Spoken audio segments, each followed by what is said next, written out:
उसने अपने होने का एहसास दिलाया और मैं विश्वास करता हूँ कि वो आज हमसे कुछ बात करना चाहता है और कुछ सिखाना चाहता है। मेरी आवाज़ आप सब लोगों को क्लियर आ रही है? तो परमेश्वर का एक वचन है, बाइबल में लिखी हुई एक बात है। पर मैं वचन में आगे जाने से पहले आप सब लोगों से रिक्वेस्ट करूँगा कि वो सभी लोग जिन्होंने अभी भी अपना कैमरा बंद किया हुआ है, अपने कैमरे ऑन कर लीजिए प्लीज़।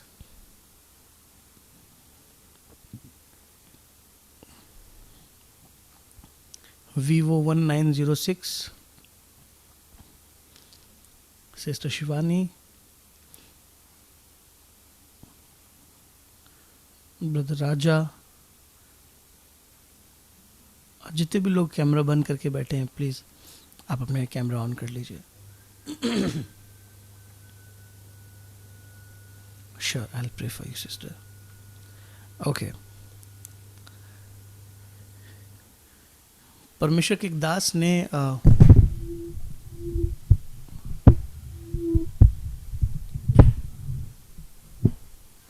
परमेश्वर के वचन में एक अध्याय लिखा और वो अध्याय मुझे बहुत पसंद है और आज परमेश्वर ने मेरे मन में उस अध्याय को आप लोगों के साथ बांटने के लिए डाला है और मुझे उभारा है इस बात के लिए।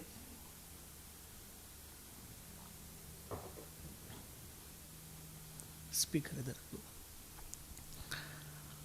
और मैं आपको उसको बताकर परमेश्वर के वचन से कुछ सिखाना चाहता हूँ। पर उससे पहले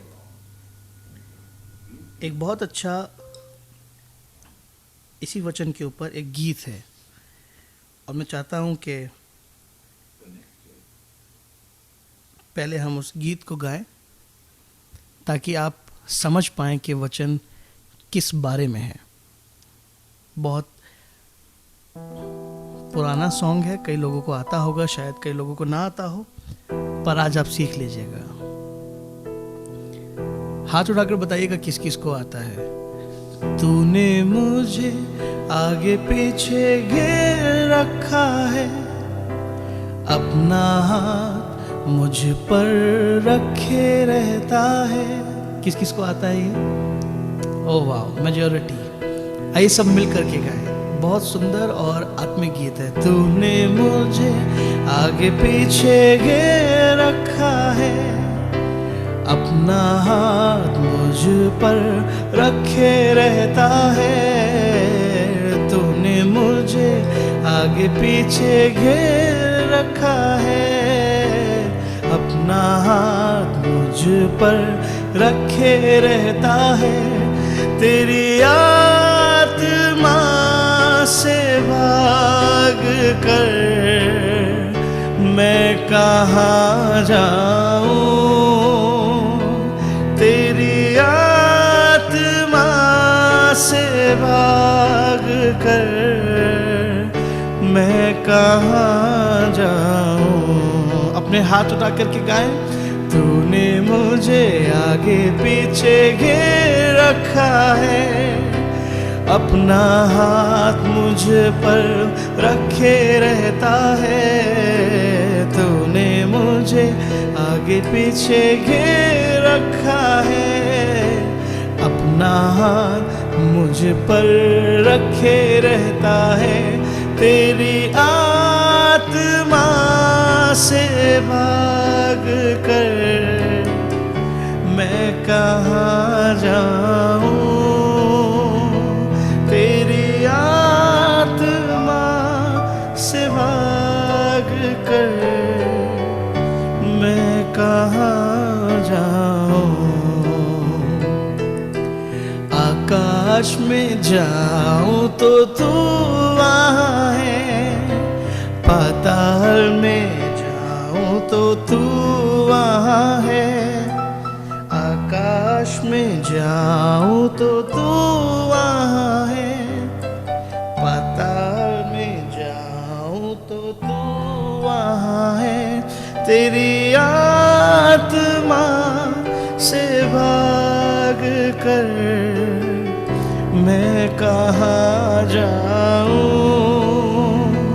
तेरी आत्मा से भाग कर मैं कहाँ जाऊं। एक आखिरी बार अपने दोनों हाथ उठाकर, तूने मुझे आगे पीछे घेर रखा है, अपना हाथ मुझ पर रखे रहता है, तूने मुझे आगे पीछे घेर रखा है, अपना हाथ मुझ पर रखे रहता है। प्रभु हम धन्यवाद करते हैं आपका कि आपने हमें आगे पीछे घेर रखा है और अपना हाथ हम पर आप रखे रहते हैं। इसी वजह से हम जीवित हैं, जिंदा हैं, सलामत हैं, नहीं तो ना जाने कब के ख़त्म हो चुके होते और कब के सब निराश और पूरी तरह बर्बाद हो चुके होते। पर हम आपका धन्यवाद करते हैं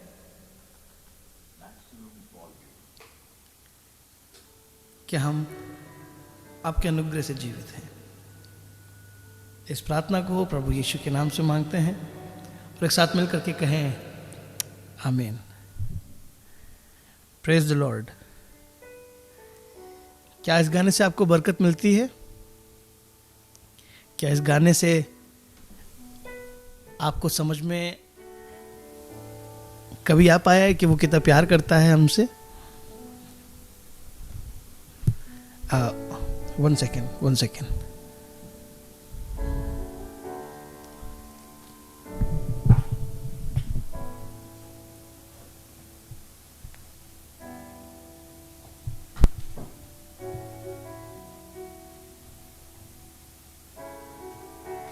One second.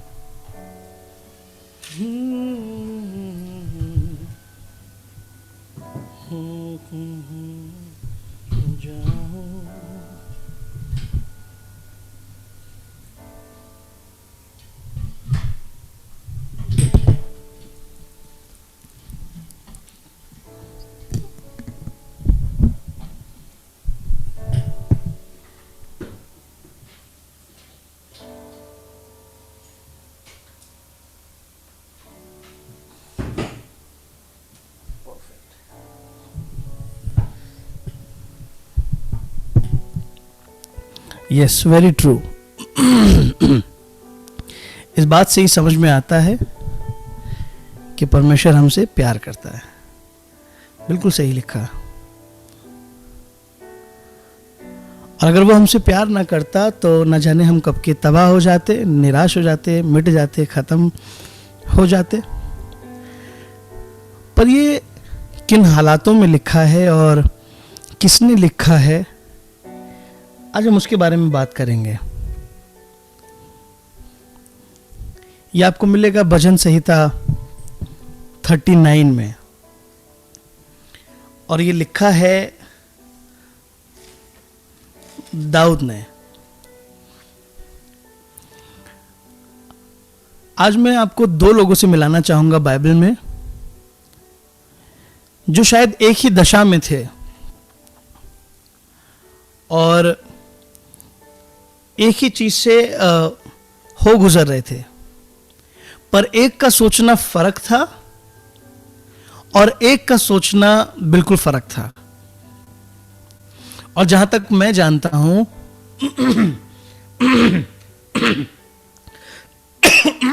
I'm sorry,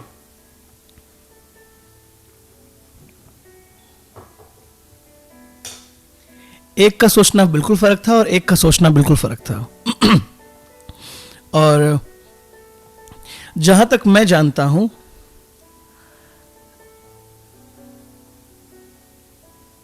क्योंकि परमेश्वर दोनों को प्यार करता था, पर उसको एक का तरीका ज्यादा अच्छा लगा।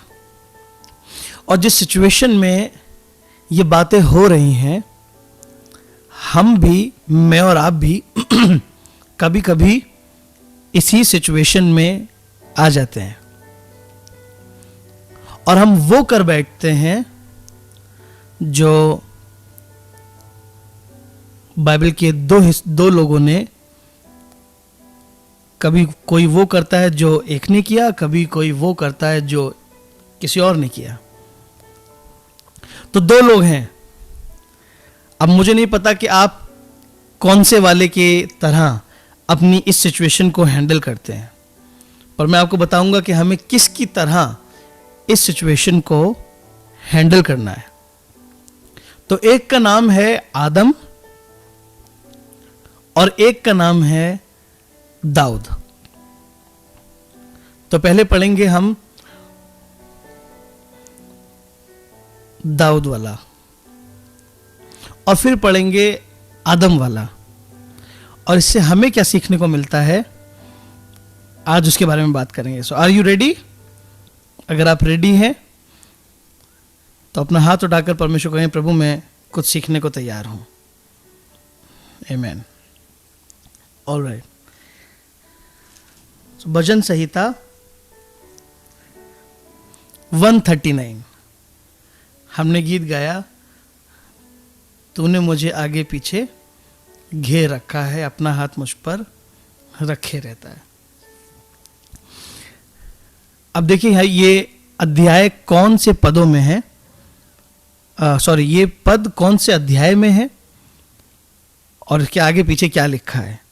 तो जो हमने अभी गाया वो आपको मिलेगा 139 उसके 7वें पद में। मैं तेरे आत्मा से भागकर किधर जाऊं, या तेरे सामने से किधर भागूं। दाऊद कह रहा है मैं तेरी आत्मा से भागकर किधर जाऊं या तेरे सामने से किधर भागूं, क्योंकि यदि मैं आकाश पर चढ़ूं तो तू वहां है, यदि मैं अपना बिछौना अधलोक में बिछाऊं तो वहां भी तू है, यदि मैं भोर की किरणों पर चढ़कर समुंदर के पार जा बसूं तो वहां भी तू अपने हाथ से मेरी अगुवाई करेगा और अपने दाहिने हाथ से मुझे पकड़े रहेगा। यदि मैं कहूं कि मैं अंधकार में, तो मैं छिप जाऊंगा और मेरे चारों ओर का उजियाला रात का अंधेरा हो जाएगा, तो भी अंधकार तुझसे ना छिपाएगा, रात तो दिन के तुल्य प्रकाश देगी, क्योंकि तेरे लिए अंधियारा और उजियाला दोनों एक समान है। अगर कोई ये सोच रहा है कि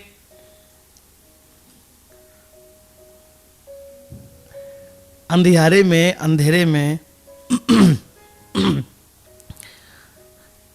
शायद परमेश्वर को ना दिखे कि मैं क्या कर रहा हूं या मैं क्या कर रही हूं, तो यहां पे लिखा है कि परमेश्वर के सामने रात तो बिल्कुल दिन के तुल्य है, दिन की तरह है, और रात दिन की तरह प्रकाश देगी, क्योंकि परमेश्वर के सामने अंधियारा और उजियाला दोनों एक समान है।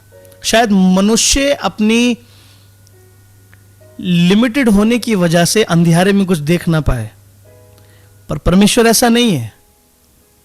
परमेश्वर अंधकार में, अंधियारे में, घोर अंधकार में, जहां किसी की निगाह जरा सी भी नहीं पहुंच सकती। अगर मैं आपसे बात करूं तो समुंदर के अंदर कुछ हिस्से तक ही सूरज की रोशनी जा पाती है, पर उसके बाद समुंदर के कुछ और 1000 फुट के बाद नीचे गुप्त समुंदर में अंधेरा हो जाता है क्योंकि सूरज की किरणें वहां तक पहुंच नहीं पाती। पर मैंने वहीं उसी तरफ वचन में पढ़ा है कि परमेश्वर समुंदर की थाह में टहलता है, मतलब उसके लिए क्या अंधकार और उसके लिए क्या उजियाला। तो अगर मैं और आप कभी ये सोचते हो कि ये काम मैं छुप कर लेता हूं, तो परमेश्वर के सामने कुछ छुप नहीं सकता। आज जिस दशा में दाऊद है और जिस दशा में दाऊद ये अध्याय लिख रहा है, तो मैं आपको बता दूं, अगर आप सर्च करें, पढ़ने की कोशिश करें, तो आपको समझ में आएगा कि दाऊद पहला शमूएल, दूसरा शमूएल, पहला राजा, दूसरा राजा जो वहां सब हुआ है उसके बारे में लिख रहा है, जहां पर उससे गलतियां हुई हैं, जहां पर वो अपने आप को, अगर आप इनके आखिरी पदों को पढ़ेंगे तो आपको समझ में आएगा, परमेश्वर से दाऊद एक प्रार्थना कर रहा है कि मैं क्या तेरे सामने पवित्र बन के दिखाऊं, क्योंकि तू तो सब जानता ही तो है। तो दाऊद परमेश्वर को अपना दिल जांचने के लिए कह रहा है कि जांच और मेरे पाप को बता क्या क्या है, क्योंकि मैं मूर्ख होऊंगा अगर मैं कोई चीज तुझसे छुप के कोई पाप करूंगा, क्योंकि तुझसे क्या छुप सकता है। तेरी निगाह तो दूसरे प्लैनेट्स तक जाती है। यहां तक कि दाऊद कुछ शुरुआत में ऐसे लिख रहा है, भजन संहिता 139 उसकी पहले पद को पढ़िए, जो अभी हमने जो अध्याय हमने पढ़ा उसका पहला पद देखिए, उसने शुरू कैसे किया। हे यहोवा, तूने मुझे जांच कर जान लिया है, तू मेरा उठना बैठना जानता है और मेरे विचारों को दूर ही से समझ लेता है।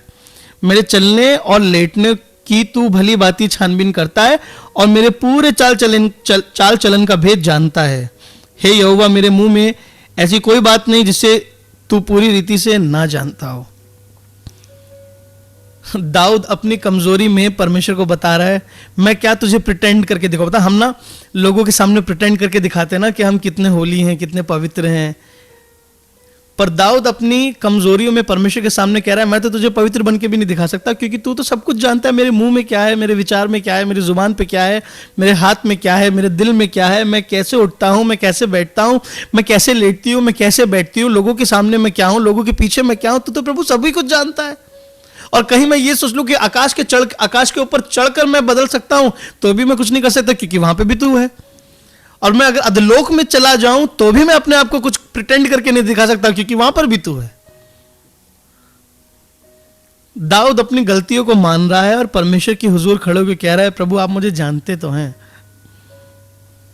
मुझे जांच और मुझे माफ कर। सही मायनों में अपनी छुपी हुई बातें, अपनी गलतियां, अपने पाप परमेश्वर के सामने मान रहा है और उसकी उपस्थिति में रहकर कह रहा है, कुछ भी मैंने किया वो तुझसे छुपा थोड़ी है। हाँ, उस समय मैं बेवकूफ था, मेरे आत्मिक रेडार बंद हो गए थे, मुझे कुछ समझ में नहीं आ रहा था, तो मुझसे गलतियां हो गई। पर होश में आने के बाद दाऊद कह रहा है कि आप सब जानते तो हैं, अब मैं आपसे भाग कर जाऊं कहां।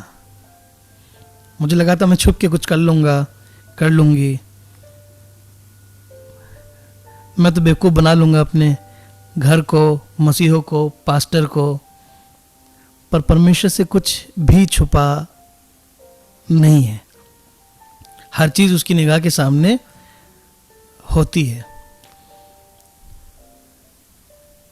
मैं किसी से तो बात कर रहा हूं आज, और मैं अपने आप से भी बात कर रहा हूं कि परमेश्वर हमारा सब कुछ भली भांति जानता है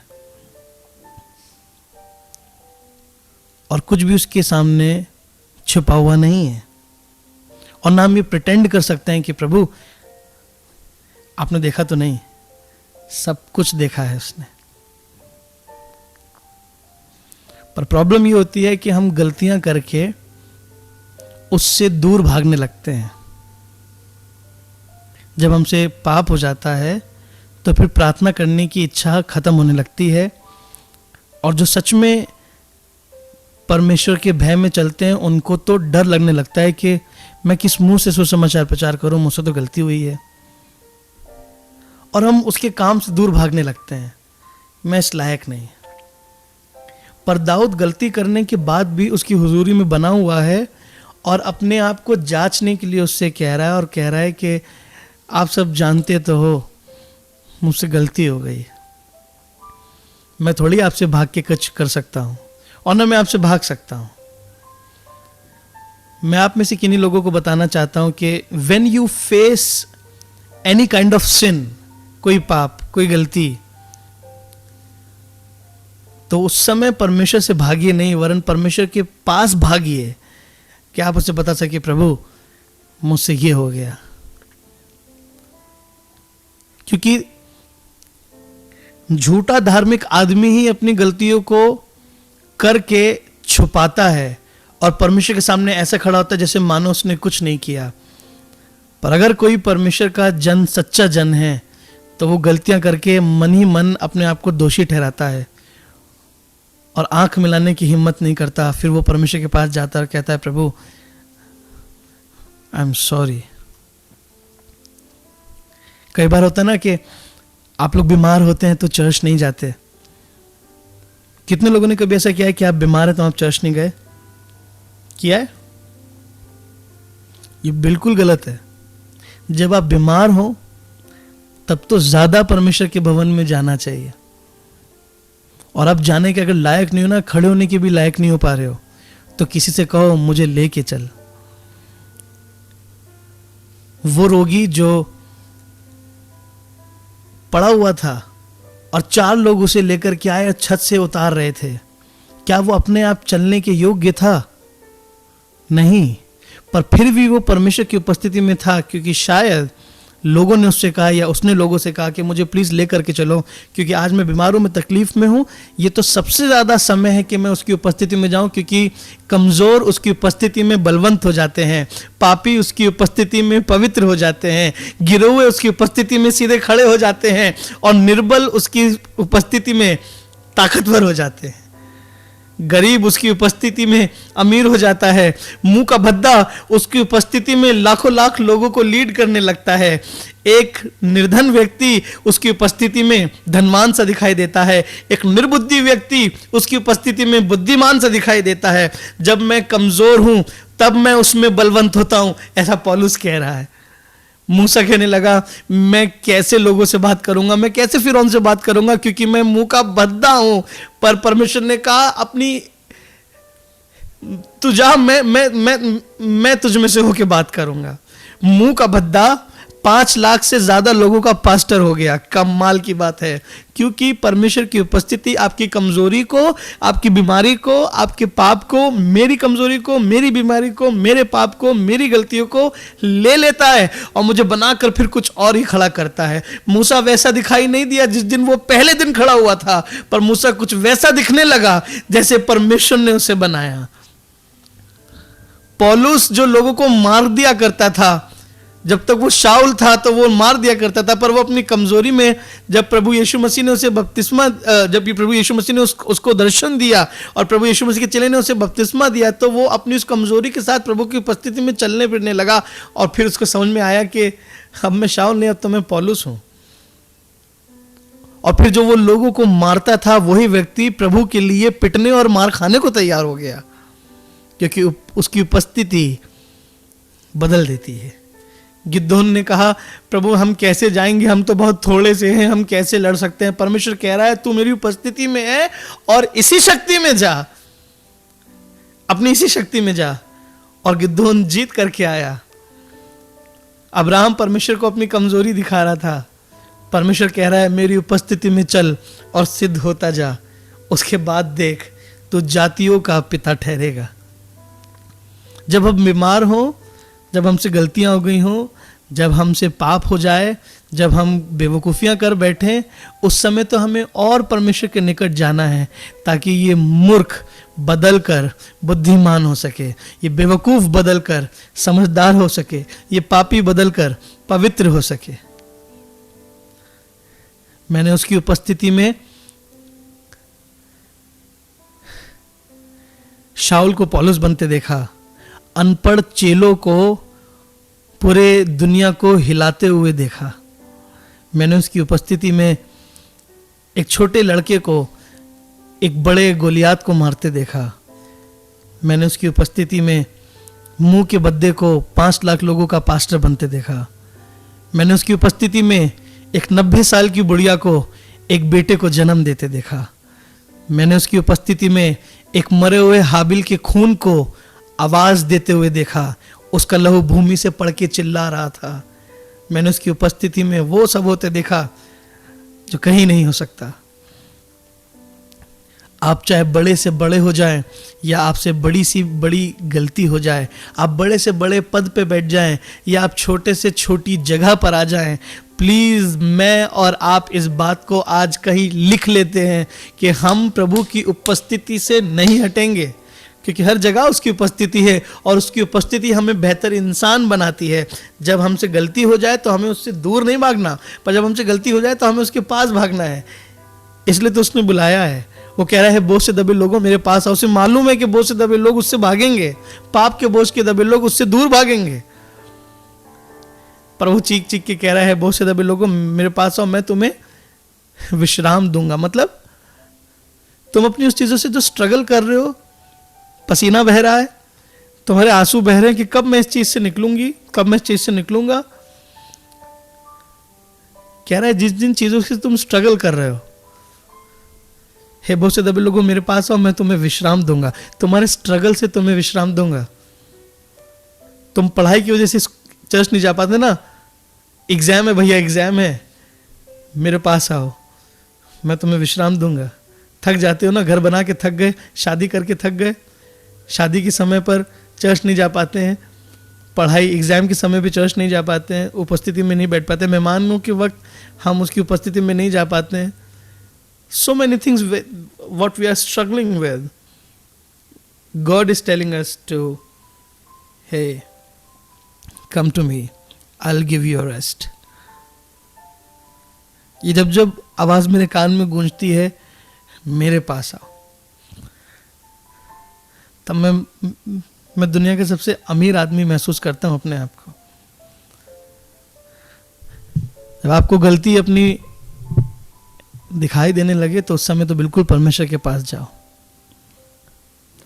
क्योंकि परमेश्वर के सामने उजियाला और अंधियारा दोनों एक समान है। कोई चीज उसके आगे छिप नहीं सकती है। आदम ने जब फल खा लिया तो छुप गया। मैंने कहा था ना मैं आपको दो लोगों से मिलाऊंगा, एक दाऊद, दूसरा आदम। हमें पढ़ने की जरूरत नहीं, हमको सबको पता है। आदम ने पाप किया और छुप गया, और फिर ठंड के समय में, मतलब वो दिन के ठंडे समय में जब परमेश्वर आया तो परमेश्वर पूछ रहा आदम, हे आदम तू कहाँ है? अरे कोई आदम को बताए जो अदन की वाटिका परमेश्वर ने बनाई है, क्या तू उसमें रह के परमेश्वर से छुप सकता है भला? वो एक्चुअली परमेश्वर से नहीं छुप रहा है, वो उस जगह का सहारा लेके उस जगह में नहीं छुप रहा है, वो उसकी उपस्थिति से छुप रहा है, क्योंकि शर्म आ रही है उसे, पाप किया है उसने, गलती हो गई उससे, कमजोर पड़ गया वो। आज मैं आप लोगों को बताना चाह रहा हूं अपने प्रभु यीशु मसीह के बारे में। अगर उस जगह पर प्रभु यीशु मसीह अगर आदम अपने कानों को खोला रखता तो उस जगह पर ना सिर्फ वहां पे पिता था पर पुत्र भी था, पवित्र आत्मा भी था। अगर वो अपने आत्मिक कान खोले रखता तो आदम सुन पाता कि प्रभु का आत्मा मुझसे कह रहा है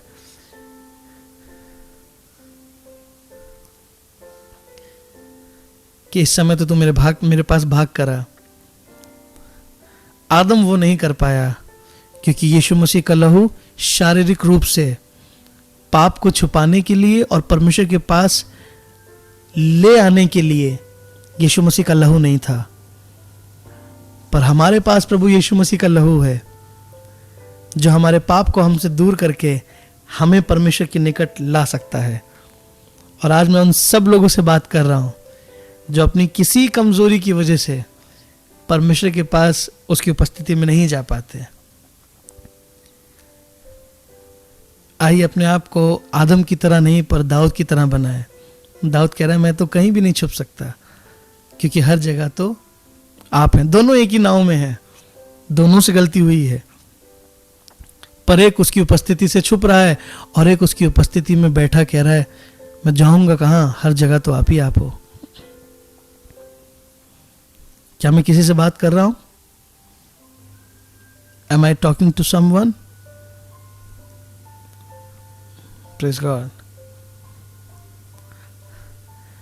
परमेश्वर की उपस्थिति में बैठी, चाहे घर में मेहमान हो, चाहे द्वार पे पाप खड़ा हो, आपसे गलती हो गई हो, चाहे एग्जाम के दिन चल रहे हो, चाहे शादी के दिन हो, चाहे आपका घूमने का मन हो, अपने आप को परमेश्वर की उपस्थिति में लेकर के आइए। और उसकी उपस्थिति आपको बदल कर कुछ और ही बना देगी। दयालु परमेश्वर है वो। मैं गवाही सुन रहा था एक ऐसे आदमी की जो शैतान की सेवा करता था, शैतान का पादरी। क्योंकि शैतान को परमेश्वर से चिढ़ है ना, तो वो जो परमेश्वर के पास है वो सब कुछ उसने अपने लिए भी बनाया है। तो उसने अपने लिए चर्चेस बनवा दिए हैं और उसको वहाँ पर पास्टर्स हैं। तो मैं शैतान की चर्च के एक पास्टर की गवाही सुन रहा था। उसने कहा कि परमेश्वर के चर्चेस से ज़्यादा शैतान के चर्चेस ऑर्गेनाइज्ड होते हैं। परमेश्वर के चर्चेस से ज़्यादा शैतान की चर्चेस में प्रेयर मीटिंग्स ज़्यादा होती हैं। परमेश्वर की चर्च से ज़्यादा शैतान की चर्च में चीज़ें ज़्यादा वेल प्लान्ड होती हैं और उसमें पास्टर्स काम करते करते थक जाते हैं। तो मैं भी काम करता था और मैं एक दिन बहुत ज़्यादा थक गया, तो मैंने प्रार्थना करके शैतान से 1 महीने की छुट्टी मांगी। और जैसे कह रहा है कि मैं छुट्टी पर गया, तो 1 हफ्ते के बाद से शैतान ने मेरी आंखों की रोशनी छीन ली कि अच्छा मेरा काम नहीं करेगा तू। और वो अंधा सा होने लगा। उसे समझ में आ गया कि that devil is calling him again to serve him. और वो फिर भागता हुआ वापस अपनी छुट्टी खत्म करके वापस गया और वो सारे काम करने लगा जो उनकी चर्चेज में होते हैं। तो शैतान ने फिर से उसकी आंखों की रोशनी लौटा दी। जब वो ये बता रहा था, तो फिर मैं अपने आप को और प्रभु को याद कर रहा था कि हम as a children of God कितनी गलतियां करते हैं, कितनी बार प्रेयर स्किप कर देते हैं, कितनी बार चर्च स्किप करते हैं। उसने कभी हमसे कोई आंखों की रोशनी छीनी नहीं, उल्टा हमारी रोशनी को बढ़ाया है।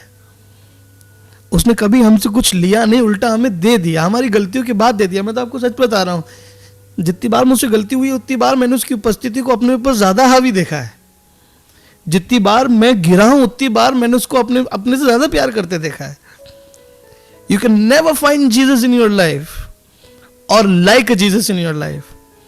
आप ऐसा देवता कहीं नहीं पाएंगे जो प्रभु यीशु मसीह में है। आप ऐसा व्यक्ति नहीं पाएंगे, आप ऐसे खुदा को नहीं पाएंगे जो हमारा है। उसने कुछ और सीखा ही नहीं, उसने सिर्फ दया करना और माफ करना ही सीखा है। और आज मैं आप लोगों को बस ये वाली बातें इसलिए बता रहा हूं ताकि आप समझ सकें कि हम कितने दयालु परमेश्वर की सेवा कर रहे हैं। वो चुटकी भर में सोचो, जिसको परमेश्वर ने बनाया है वो लोगों को इतना दबा रहा है, यानी परमेश्वर उससे बड़ा है। जिसे सच में हक है दबाने का, कुचल देने का, खत्म कर देने का, वो सिर्फ बनाता है, उठाता है, प्यार करता है, गले से लगाता है। मुझे नहीं पता आप में से कितने लोग, एक बॉलीवुड का रैपर था, सिंगर था, हनी सिंह। मुझे नहीं मालूम आप में से कितने लोग ने उसका नाम सुना है। मुझे उसका नाम लेने भी अच्छा नहीं लग रहा है, पर उसने अपने इंटरव्यू में एक छोटी सी बात कही कि मैं शैतान की चर्च में मुझे कोई ले करके गया और कह रहा मैं थोड़ी देर के लिए वहाँ जाके बैठा। अब मुझे नहीं पता कि वो थोड़ी देर का था या वाकई वो he was a part of illuminati, पर कहने लगा कि जैसे मैं थोड़ी देर वहाँ जाकर बैठा तो कहने लगा, उसने इंटरव्यू में बताया, कह रहा एक अजीब सी एनर्जी थी और वो एनर्जी मुझे ऐसे दबा रही थी, मतलब ऐसा लग रहा था मुझे कोई क्रश कर रहा है। कह रहा मैं बस जाके बैठा ही हूँ वहाँ और मुझे ऐसा लगा कि कोई मुझे दबा रहा था। और मैं याद करने लगा, यहाँ पर अगर हम परमेश्वर की चर्च, प्रभु के घर में उसकी उपस्थिति में बैठ जाएं तो ऐसा लगता है हमें कोई उठा रहा है। मैंने कितनी बार लोगों की मुझसे गवाही सुनी, भैया हम चर्च में बैठे थे, ऐसा लगा किसी ने सर पे हाथ फेर दिया, किसी ने पीछे से गले लगा लिया। What a God we serve। जब हमसे गलती हो जाए तो प्लीज आप उससे दूर ना भागें, क्योंकि वो बाहें खोले खड़ा हुआ है। जब आप बिजी हो तो आप उससे दूर ना भागे, वरन उसके पास भागे। आदम से परमेश्वर पूछ रहा है तू कहाँ है, पर सच बात तो यह है कि ये सवाल ही गलत है। प्रभु को अच्छे से पता है आदम कहाँ है, पर वो आदम को बताना चाह रहा है कि तू कोशिश कर ले छुपने की, और मैं भी मान ले रहा हूं तू छुप गया, पर सच बात तो यह है कि तू मुझसे छुप सकता नहीं है। दाऊद ने इस बात को समझ के लिख दिया, मैं तेरी उपस्थिति से भागकर कहाँ जाऊं, क्योंकि आसमान में तू है, आकाश में तू है, पृथ्वी पे तू है, अधोलोक में तू है, हवाओं में तू है, फिजाओं में तू है, तारों में तू है, चांद सितारों में तू है। मैं तुझसे कहाँ जाके भाग सकता हूं।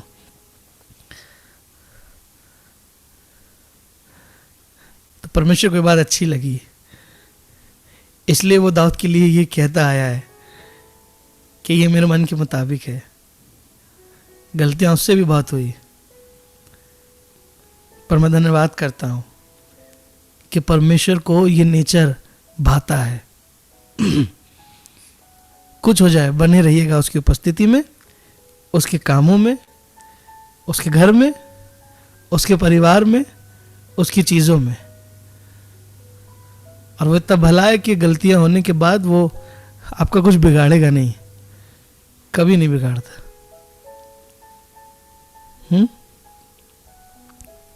ये दया है उसकी, ये अनुग्रह है उसका। आइए प्रार्थना करें। Thank you Lord for loving us. Thank you Lord for letting us know कि मुझे किस समय और आपके पास आना है, मुझे किस समय और आपकी उपस्थिति में रहना है। प्रभु, हम सबके साथ कहीं ना कहीं कोई कमजोरी है। हम आपकी उपस्थिति में बैठे ये प्रार्थना कर रहे हैं, प्लीज हमसे ये कमजोरी ले लीजिए। प्लीज हमसे हमारी निर्बलताएं, दुर्बलताएं हमसे ले लीजिए। हमें बोल्ड बनाइए, हमें पवित्र बनाइए, हमें सही जगह पे हाँ कहने की शक्ति और सही जगह पे ना कहने की शक्ति दीजिए। हमें अपनी उपस्थिति में बने रहने में हेल्प करिए प्रभु। मैं सब कुछ आपके हाथ में सौंपता हूं। आपकी उपस्थिति से कोई चीज हमें बाहर ना ले जाने पाए।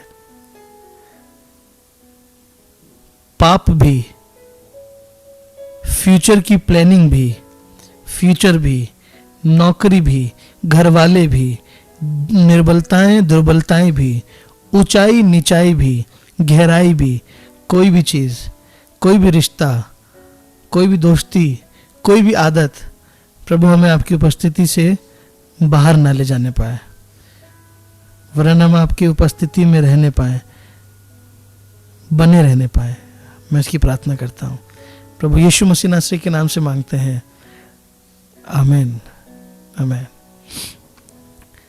सो आई बिलीव कि किसी से तो परमेश्वर के वचन ने बात करी है, और अगर आपसे परमेश्वर के वचन ने बात करी है तो आप हाथ उठाकर उसका धन्यवाद कर सकते हैं।